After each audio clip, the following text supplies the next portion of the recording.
देखिए यहाँ पर लेक्चर नंबर 16 है इंग्लिश स्पीकिंग कोर्स का और यहाँ पर हम कवर करेंगे पोस्टमार्टम ऑफ टेंस, है ना। टेंस का पोस्टमार्टम। तो वैसे देखा जाए तो टेंस कितने हैं? नॉर्मली टेंस 3 हैं, प्रेजेंट टेंस, पास्ट टेंस और फ्यूचर टेंस। और इन 3 के 4 पार्ट हैं। तो इस प्रकार से कितने टेंस हुए आपके? Overall there are 12 tense. One is present indefinite, second is present continuous, third is present perfect tense, present perfect continuous tense, past indefinite tense, past continuous tense, past perfect tense, past perfect continuous tense, future indefinite tense, future continuous tense, future perfect tense and future perfect continuous tense. अब यहाँ पर देखिए present indefinite tense. तो present indefinite tense shows indefinite work of present time. Present indefinite tense क्या होता है? Present time के indefinite work को शो करता है। एक चीज़ याद रखना है, पोस्टमार्टम ऑफ टेंस है, इसलिए हम बहुत ज़्यादा डिटेल तो चलेगा नहीं, बट डोंट वरी, लगभग सारी चीज़ें कवर कर दी जाएंगी जो भी इंपॉर्टेंट होंगी। तो ये इंडेफिनिट वर्क को शो करता है, वो भी प्रेजेंट टाइम के। जैसे मैं कहूँ आपका भाई क्या करता है, तो आप सिंपली रिप्लाई देते हो या देती हो कि मेरा भाई स्कूल में पढ़ता है। लेकिन ये श्योरिटी नहीं है, बिल्कुल डिफिनिट नहीं है, मैं भी वो ना पढ़ता हो, है ना। तो पॉसिबिलिटी है, तो इंडेफिनिट वर्क को शो करता है।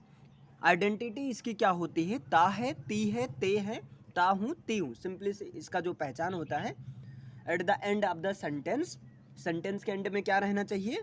ता है, ती है, ते हैं, ता हूँ और ती हूँ रहता है। और इसमें जो स्ट्रक्चर होता है वो क्या होता है? सब्जेक्ट प्लस वर्ब की फर्स्ट फॉर्म में एस या ई एस। यहाँ पर ध्यान दीजिएगा, वर्ब की फर्स्ट फॉर्म में एस या ई एस जब सिंगुलर सब्जेक्ट होगा तभी लगेगा, नहीं तो अगर प्लूरल सब्जेक्ट है तो वहाँ पर वर्ब की फर्स्ट फॉर्म ही केवल लगाना है, उसमें एस या ई एस नहीं लगाना है। उसके बाद में ऑब्जेक्ट अदर आपको लिख देना है। लेकिन ये फॉर्मेट पर्सनली फॉलो होता है, अफर्मेटिव सेंटेंस के लिए होता है ना। ये केवल अफर्मेटिव सेंटेंस के लिए ही फॉलो होता है ये आपका स्ट्रक्चर। इतना क्लियर है ना। अब जैसे देखिए नेगेटिव के केस में क्या होता है? हेल्पिंग और प्लस नॉट, यानी कि डज नॉट या तो डू नॉट लगता है। कॉन्ट्रैक्टिव फॉर्म ऑफ डज नॉट होगा डजंट, और डू नॉट का कॉन्ट्रैक्टिव फॉर्म क्या होता है? डोंट होता है। इतना क्लियर है ना। अब जैसे यहाँ पर देखिए श्याम क्रिकेट खेलता है, तो श्याम प्लेज क्रिकेट है। श्याम क्रिकेट नहीं खेलता है, क्या हो जाएगा? Shyam doesn't play cricket. Shyam doesn't play cricket. क्या श्याम क्रिकेट खेलता है? Does Shyam play cricket? क्या श्याम क्रिकेट नहीं खेलता है? Does Shyam not play cricket, है ना। या डजंट श्याम प्ले क्रिकेट, आप ये बोल सकते हैं। श्याम क्रिकेट क्यों खेलता है? Why does Shyam play cricket. Shyam cricket क्यों नहीं खेलता है? Why does Shyam not play cricket. इस तरह से हो जाएगा आपका। या इसको ऐसे आप बोल सकते हैं, why doesn't Shyam play cricket. Who plays cricket, इसका मतलब क्या हुआ? क्रिकेट कौन खेलता है। Who doesn't play cricket means cricket कौन नहीं खेलता है। वी ऑल प्लेज क्रिकेट, इसका मतलब sorry, who all pledge cricket, कौन कौन क्रिकेट खेलता है। और who all doesn't play cricket, who all doesn't play cricket means कौन कौन क्रिकेट नहीं खेलता है। हु एल्स प्लेज क्रिकेट, और कौन क्रिकेट खेलता है। हु एल्स का सेंस और कौन से निकलता है। और who else doesn't play cricket, और कौन क्रिकेट नहीं खेलता है। लेकिन अब यहाँ पर आपको ये चीज़ याद रखनी है, अगर डूअर अब्सेंट है और सेंस आ रहा है जाता है, जाती है, जाते हैं का, लेकिन गो वाला वहाँ पर जाना नहीं है ना। तो उस केस में आपको क्या करना है? सब्जेक्ट लिखना है, उसके बाद में इज एम आर के साथ में वर्ब की थर्ड फॉर्म को फॉलो करना है। जैसे दिवाली मनाई जाती है, तो क्या हो जाएगा? Diwali is celebrated. Diwali goes celebrated नहीं होगा, गलत हो जाएगा। दिवाली गोज टू सेलिब्रेटेड का मतलब दिवाली मनाने के लिए जाती है ना, तो वो गलत हो जाएगा ना। यहाँ दिवाली को मनाया जाता है, ऐसा बात किया जा रहा है, ऑब्जेक्ट को फोकस में रखा जा रहा है। तो दिवाली सेलिब्रेटेड। 15 अगस्त को स्वतंत्रता दिवस मनाया जाता है, तो independence day is celebrated on 15 August. Clear है इतना। यहाँ पर देखिए present continuous tense. Present continuous tense क्या करता है? Shows the continuity in work of present time. जो प्रेजेंट कॉन्टिन्यूअस टेंस होता है वो प्रेजेंट टाइम के वर्क में कॉन्टिन्यूटी को शो करता है ना। प्रेजेंट टाइम में जो भी काम हो रहा है उसमें एक प्रोग्रेस को बताता है और इसका सेंस निकलता है। अगर आइडेंटिटी के बेस पर देखा जाए तो क्या आता है, रहा है, रही है, रहे हैं, रहा हूँ या रही हूँ। इसमें क्या होता है, इजेमआर हेल्पिंग वर्ब होती है और मेन वर्ब की फर्स्ट फॉर्म में आईएनजी। एक चीज़ और याद रखना, कोई भी कॉन्टिन्यूअस टेंस हो, चाहे वो प्रेजेंट कॉन्टिन्यूअस हो या प्रेजेंट परफेक्ट कॉन्टिन्यूअस हो, पास्ट कॉन्टिन्यूअस हो या पास्ट परफेक्ट कॉन्टिन्यूअस हो, फ्यूचर कॉन्टिन्यूअस हो या फ्यूचर परफेक्ट कॉन्टिन्यूअस हो, मैटर नहीं करता है। कोई भी कॉन्टिन्यूअस है तो वर्ब की फर्स्ट फॉर्म में आईएनजी लगेगा। तो इसका जो स्ट्रक्चर होगा, first of all you have to write subject, then if subject is singular then you have to write is, if subject is I then for I we have to use am, and if subject is plural then you have to use are, then first form in the ing in the first form of verb and object other। जैसे देखो, मैं तुम्हें पढ़ा रहा हूँ, I am teaching you, मैं तुम्हें नहीं पढ़ा रहा हूँ, I am not teaching you, क्या मैं तुम्हें पढ़ा रहा हूँ, एम आई टीचिंग यू, क्या मैं तुम्हें पढ़ा नहीं रहा हूँ, आर्ट आई टीचिंग यू या am I not teaching you, है ना। मैं तुम्हें क्यों पढ़ा रहा हूँ, why am I teaching you, मैं तुम्हें क्यों नहीं पढ़ा रहा हूँ, why am I not teaching you. इस तरह से फॉर्मेट चलता चलेगा। समझ पाए कि नहीं ये पूरा? चलो अब यहाँ पर क्या करना है, इन द सेंस ऑफ जा रहा है, जा रही है, जा रहे हैं। अगर सेंटेंस के लास्ट में जा रहा है, जा रही है, जा रहे हैं का सेंस आता है और वहाँ पर गो वाला जाना नहीं है, तो इस केस में आपको क्या करना है, सबसे पहले सब्जेक्ट लिखना है, उसके बाद में इज एम आर के साथ में बीइंग लिखना है। इज एम आर के साथ में क्या लिखना है, being, then third form of verb. जैसे यहाँ इंग्लिश सिखाई जा रही है, यहाँ इंग्लिश सिखाई जा रही है, English is being taught here. तो देखिए इंग्लिश सिंगुलर है इसलिए इज लगा, है ना, और बीइंग तो लगेगा ही क्योंकि यहाँ पर डूअर अब्सेंट है, काम करने वाला अब्सेंट है, तो English is being taught here. Clear है? अब नेक्स्ट आ जाते हैं प्रेजेंट परफेक्ट टेंस। ओके, देखिए प्रेजेंट परफेक्ट टेंस क्या करता है, shows the just completed work of present time. Present perfect tense क्या होता है, प्रेजेंट टाइम में हाल फिलहाल हुई कंप्लीट काम के बारे में बताता है ना, यानी कि ऐसे काम के बारे में बताता है जो अभी हाल फिलहाल में वो क्या हुआ है, कंप्लीट हुआ है। और इसकी आइडेंटिटी होती है, क्या होती है, चुका है, चुकी है, चुके हैं का सेंस आता है। इसमें हेल्पिंग वर्ब क्या है, हैज या हैव है। अब ये तो पता है, हैज का यूज करना है सिंगुलर सब्जेक्ट के साथ में और हैव का यूज कहाँ करना है, प्लूरल सब्जेक्ट के साथ में करना है। यहाँ पर ध्यान दीजिए, पहले सब्जेक्ट लिखना है, सब्जेक्ट सिंगुलर है तो has, otherwise have, then third form of verb, उसके बाद में ऑब्जेक्ट अदर। जैसे देखिए, मैं तुमको पढ़ा चुका हूँ या मैंने तुम्हें पढ़ा दिया है। तो अब यहाँ देखिए, अभी हाल फिलहाल में काम कंप्लीट हो गया है, तो I have taught you, have क्यों लगा, क्योंकि आई किस कैटेगरी में आता है, प्लूरल सब्जेक्ट की कैटेगरी में आता है, आई हैव टॉट यू। इतना समझ में आ रहा है ना? एक बार पढ़े होंगे तो आई होप ये स्पीड मेरी सही है, या स्पीड और ज़्यादा करें, सही है?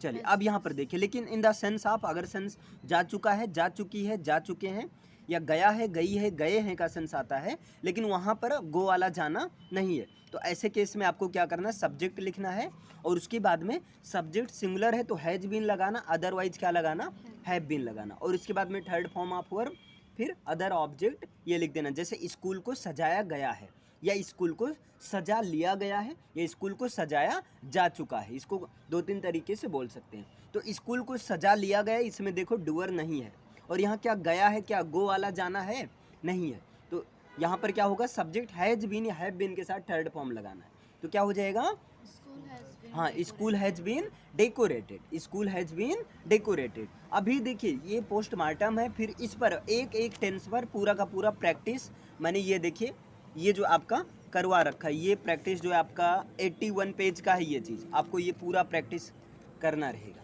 क्लियर है? तो प्रैक्टिस से आपका कमांड बन जाएगा और यहाँ से रूल आपके हाथ में आ जाएगा।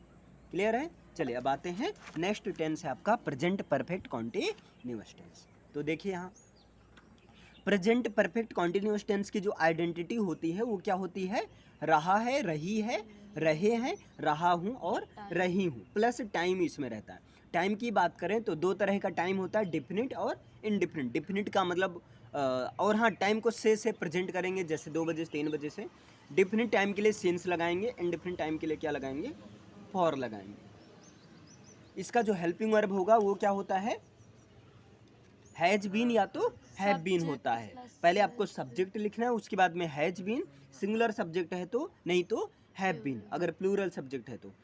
उसके बाद में वर्ब की फर्स्ट फॉर्म में ING, then other object whatever जो भी है, फिर डिफिनिट टाइम है तो सिंस, नहीं तो फॉर, और इसके बाद जो भी टाइम है उसको लिख देना। जैसे मैं 10 सालों से पढ़ा रहा हूँ, तो 10 साल से ये इंडिफिनिट टाइम है ना, तो इंडिफिनिट टाइम के लिए फॉर लगता है।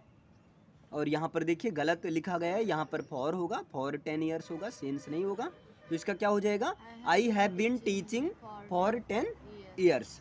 क्लियर है, I have been teaching for 10 years, ये चीज़ हो जाएगा। लेकिन इन द सेंस ऑफ अगर बात करें जा रहा है, जा रही है, जा रहे हैं, लेकिन वहाँ गो वाला जाना नहीं है। अगर जा रहा है, जा रही है, जा रहे हैं प्लस टाइम हो, लेकिन वहाँ गो वाला जाना नहीं है, तो उसके लिए आपको क्या करना है, सब्जेक्ट लिखना है, हैज बीन, हैव बीन। यहाँ थोड़ा सा मिस्टेक हो गया है, इसके साथ में आपको लिखना है गेटिंग लिखना है, GETTING, उसके बाद में वर्ब की थर्ड फॉर्म लिखना है, उसके बाद में सिंस फॉर प्लस टाइम लिखना है। जैसे यहाँ 10 घंटों से इंग्लिश पढ़ाया जा रहा है, तो इंग्लिश हैज बीन गेटिंग। अच्छा, गेटिंग क्यों लिखा गया, क्या आप रीजन इसका बता सकते हो? क्योंकि एक चीज़ याद रखना, कहीं भी किसी भी सेंटेंस में अगर कंटिन्यूटी पाई जा रही है तो वहाँ पर ING लगेगा, वो फिक्स है, ING लगना फिक्स है।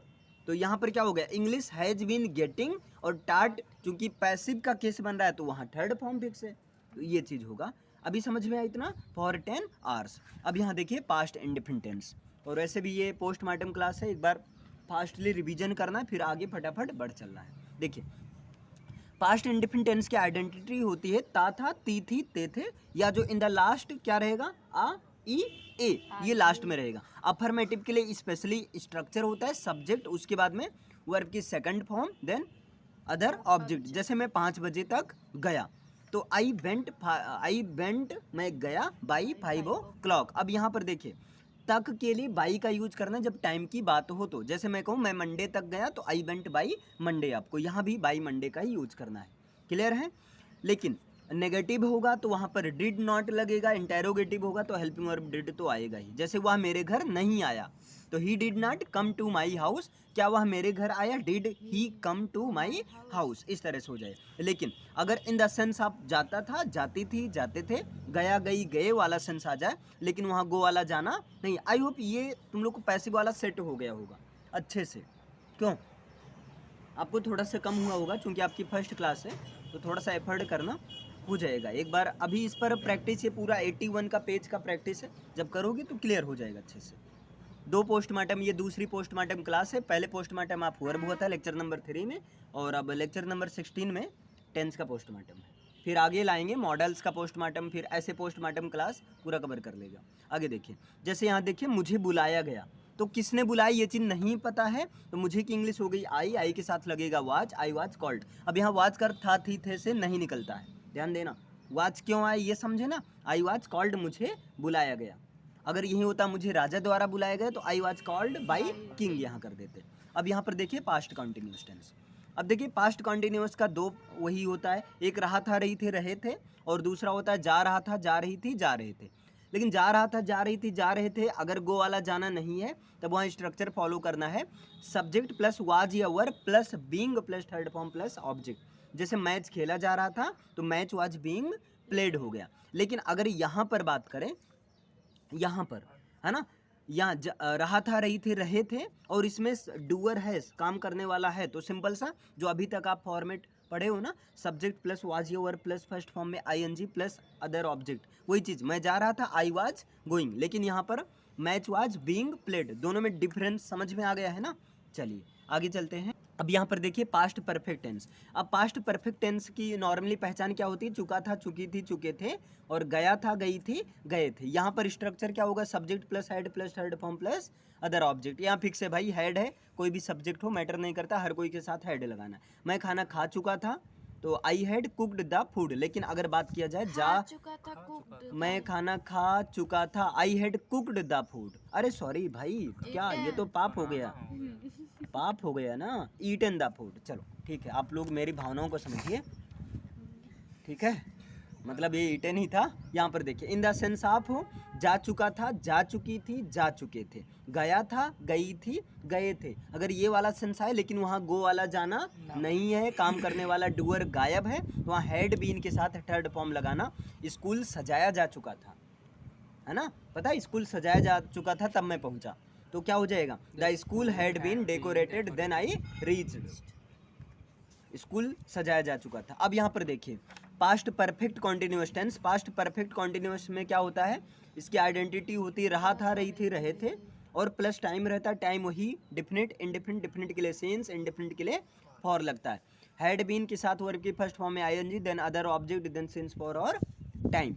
जैसे मैं 5 बजे से पढ़ा रहा था, I had been teaching since 5 o'clock, लेकिन अगर यही पैसिव की बात करें, 5 बजे से मुझे पढ़ाया जा रहा था, तो वहां पर क्या हो जाएगा, यहाँ हैड बीन के साथ गेटिंग, उसके बाद थर्ड फॉर्म, 5 बजे से मुझे पढ़ाया जा रहा था, तो क्या हो जाएगा, आई हैड बीन गेटिंग टाट, है ना, सिंस 5 o'clock, ये चीज हो जाएगा। अब यहाँ देखिए future indefinite tense, future indefinite tense की सिंपली आइडेंटिटी होती है गा, गी, गे, subject plus will plus verb की first form plus other object, वह खाना खाएगी, she will eat the food, यहाँ पर लेकिन जाएगा, जाएगी, जाएंगे के सेंस में, लेकिन गो वाला जाना ना हो, तब वहाँ पर बिल बी के साथ थर्ड फॉर्म लगाएंगे, घर सजाया जाएगा, तो क्या हो जाएगा, the house will be decorated, घर सजाया जाएगा। लेकिन बात करें फ्यूचर कॉन्टिन्यूअस टेंस की, तो फ्यूचर कॉन्टिन्यूअस टेंस में क्या होता है, इसकी देखिए आइडेंटिटी है रहा होगा, रही होगी, रहे होंगे,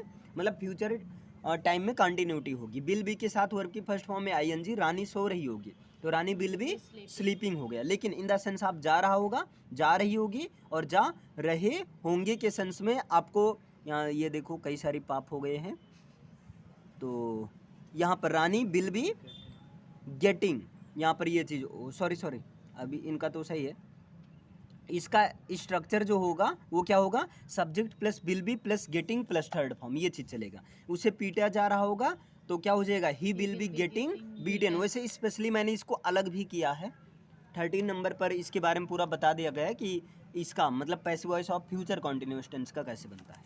अब यहाँ पर देखिए नेक्स्ट है आपका future perfect tense, future perfect tense में जा चुका होगा, जा चुकी होंगे, ये होता है subject plus will have been plus third form plus other object. Sahil को मारो गोली, मॉडर्न इंग्लिश में हर कोई के साथ में क्या लगता है, बिल लगता है, इसलिए बिल से काम चलाओ, क्लियर है।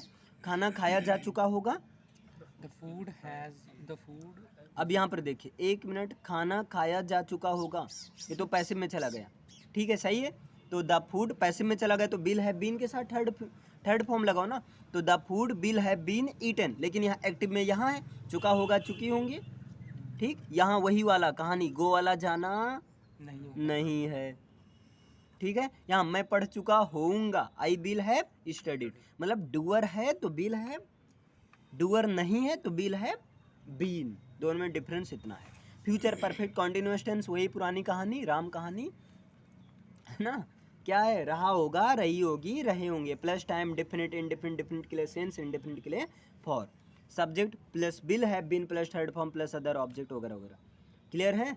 और यहाँ पर राम सुबह से खाना खा रहा होगा, तो Ram will have been eating the food since morning. अब यहाँ से थोड़ी सी कहानी शुरू होगी, क्योंकि यहाँ तक आपको पता होगा, मैं ये मानकर चल रहा था, है ना। हाँ, अगर यहाँ तक आपको कोई चीज़ नहीं पता हो थी तो शायद ये पैसिव वाला टेंस नहीं मालूम रहा होगा, लेकिन अब आप दोनों को तो क्लियर ही हो गया होगा, और आपके लिए थोड़ा सा पंगा है बीच में, है ना, लेकिन ठीक है धीरे धीरे क्लियर हो जाएगा। यहाँ पर देखिए, अब यहाँ passive voice of future continuous tense, जिसकी पहचान होती है जा रहा होगा, जा रही होंगी, जहाँ पर गो वाला जाना नहीं, तो आपको पता है 4 टेंस का पैसिव नहीं बनता है, लेकिन अगर तुम ट्रांसलेशन के पर्पस से एक इंग्लिश से हिंदी से इंग्लिश बनाने के पर्पस से देख रहे हो, तो वहाँ पर बनाया जा सकता है, और बनेगा कैसे, विल बी के साथ में गेटिंग लगा देना, है ना, तुम्हें बुलाया जा रहा होगा, you will be getting called, you will be getting called. अब यहाँ पर देखिए फ्यूचर कॉम्बिनेशन टेंस, बताओ कितनी आप सब लोग बताओ, ये पहली बार सुन रहे हो क्या। यहाँ देखिए future combination tense, future combination tense का मतलब वो फ्यूचर दोनों को फ्यूचर में कंबाइन रहेगा, या एक फ्यूचर में रहेगा तो दूसरा सकता है, चाहिए में रहेगा, तो फ्यूचर कॉम्बिनेशन टेंस में थोड़ा सा कंडीशनल, इसको आप कंडीशनल सेंटेंस भी बोल सकते हो, जब तुम उसे बुलाओगे तब वह आएगा, तो यहाँ पर देखो बुलाओगे आएगा, तो दिमाग में सबसे पहले क्या आता है, when you will call him, जब तुम उसे बुलाओगे या invite him, then he will come, तब वह आएगा, जो कि गलत है, लेकिन खुश हो जाओ, स्पीकिंग के पर्पज से सही है। है ना। अब ग्रामर क्या कहता है, जिस सेंटेंस में कंडीशन हो उसको आपको प्रेजेंट इंडिफिनिट में रखो, क्योंकि वो प्रेजेंट में आप बुलाओगे तभी तो फ्यूचर में आएगा, जब तुम उसे बुलाते हो तभी तो आएगा, है ना। तो ये when you call him he will कम, सही तो ये है ग्रामर के अकॉर्डिंग, लेकिन भाई स्पीकिंग के अकॉर्डिंग कोई भी बोल दो सब सही है। क्लियर है। अगर पानी पर तेल डालोगे तो वह तैरेगा। If you pour oil on water it floats. आपको लगता है आप क्या बकवास कर रहे हो, सही तो ये है, इससे फीलिंग आ रही है, लो फीलिंग, मजा लो, क्या दिक्कत है। If you will pour oil on water, अगर आप वाटर पर ऑयल को गिराओगे डालोगे, देन इट विल फ्लोट, तब ये तैरेगा। सेंस तो यही आ रहा है, तो सही तो ये होना चाहिए, लेकिन ग्रामर के अनुसार ये गलत है, सही ये है।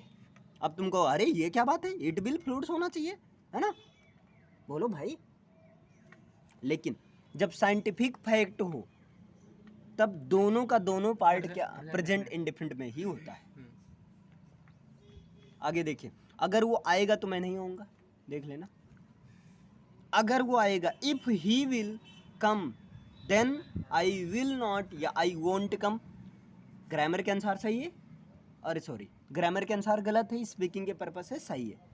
इफ ही कम्स, अगर वो आता है, आई वोंट कम, तो मैं नहीं आऊँगा।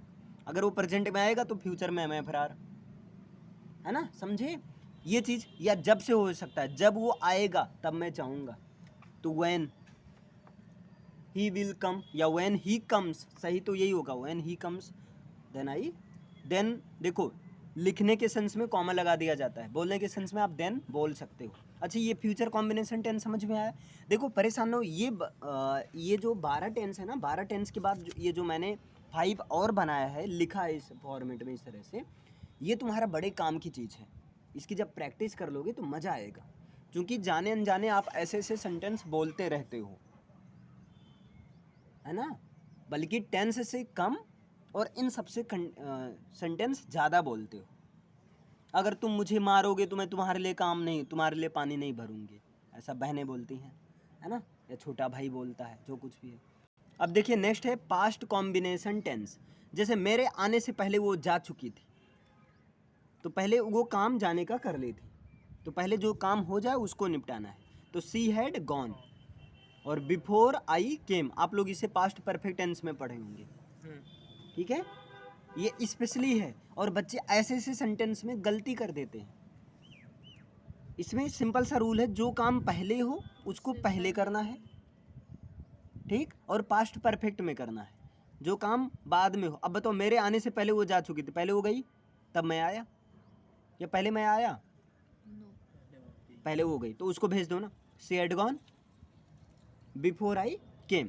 मेरे मरने के बाद तुम कहाँ चले गए थे, बताओ, मैं भूत बनकर आया था, कहाँ गए थे, तो where did you go after I had died. अब यहाँ थोड़ा सा उल्टा केस चलता है, एक्चुअली मेरे मरने के बाद तुम कहाँ चले गए थे, है ना, काम कौन हो रहा है, मैं मर गया था, तो लो पास्ट परफेक्ट में तो है, जो काम पहले हो जाए उसको पास्ट परफेक्ट में ही करना है।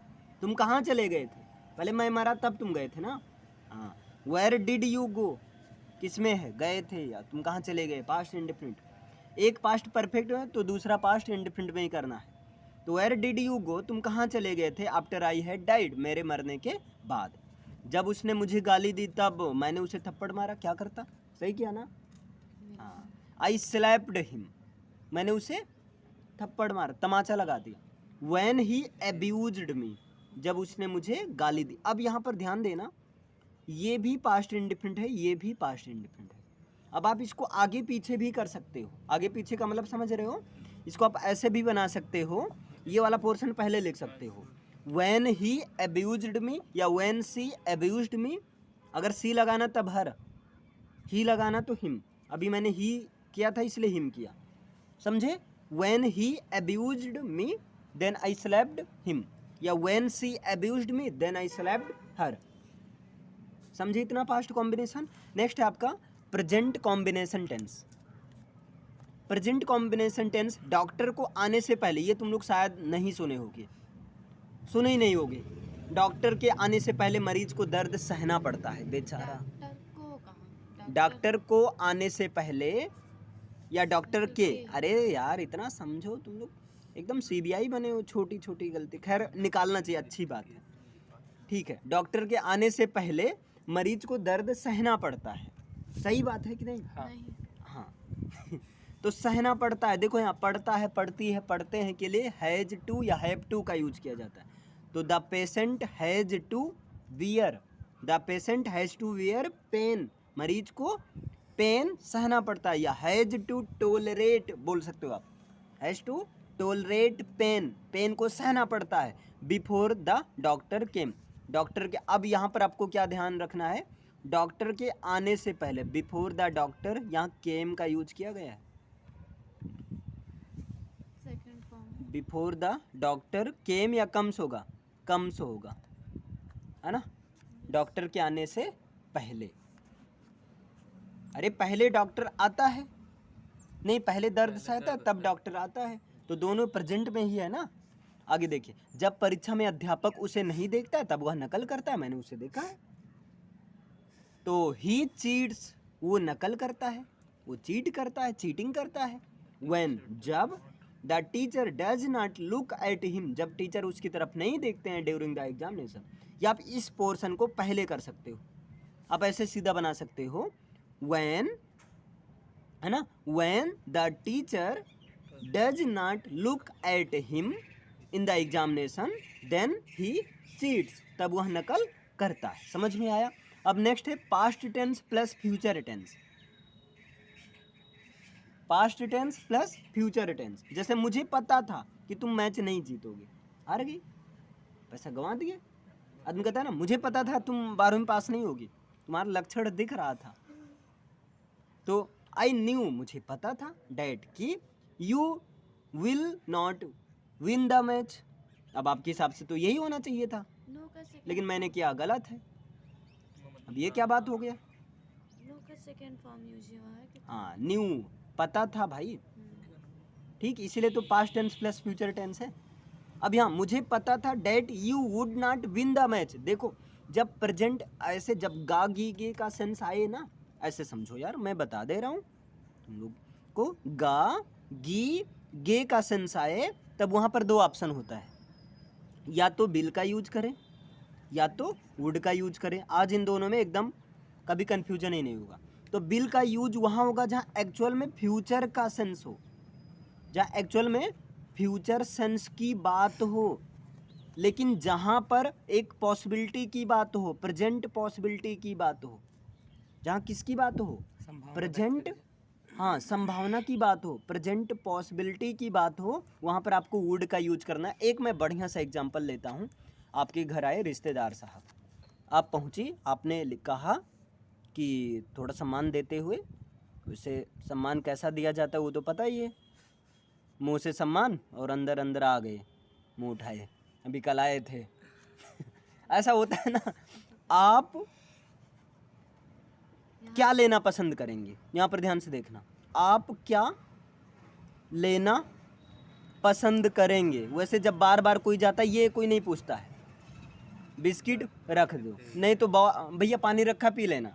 आप क्या लेना पसंद करेंगे, चाय या कॉफ़ी, चाय या कॉफ़ी, आप क्या लेना पसंद करेंगे। तो यहाँ पर बताओ, गा गी गे का सेंस आया है, यहाँ लगना चाहिए बिल, लेकिन यहाँ पर यूज क्या करते हो, would. What would you, what would you like to take. अब यहाँ टी और कॉफ़ी, तो यहाँ से ये क्लियर हो गया जब चॉइस।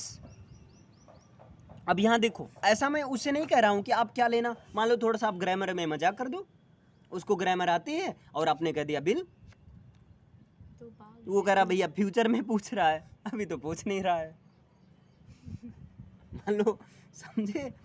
तो बिल मतलब फ्यूचर का सेंस हो जाएगा, मतलब आप आज पूछ रहे हो और कल परसों में व्यवस्था करोगे, और वुड लगाए तो इसका मतलब अभी आप बताओ मैं ला रही हूँ, ये सेंस आ रहा है।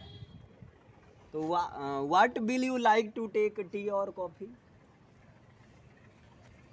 है ना। What would you like to take, tea और कॉफ़ी, ये समझ में आया। सेम यहाँ पर मुझे पता था, मतलब ये पास्ट की बात है, मुझे पता था कि तुम मैच नहीं जीतोगे, मतलब पहले से मैं जानती थी नहीं जीतोगे, हार जाओगे, है ना। ये चीज़ उसी समय की पॉसिबिलिटी की बात कर रहा है। क्लियर है। तो ये आपका हो गया पोस्टमार्टम ऑफ टेंस कंप्लीट। अब यहाँ पर आपका प्रैक्टिस है, 81 पेज का प्रैक्टिस है। अगर आपको PDF नोट्स चाहिए तो आप मैसेज कर सकते हैं, मैं आपके पास भेज सकता हूँ। मैसेज के लिए नंबर है 81 12 71 75 80 811271758 0। क्लियर है।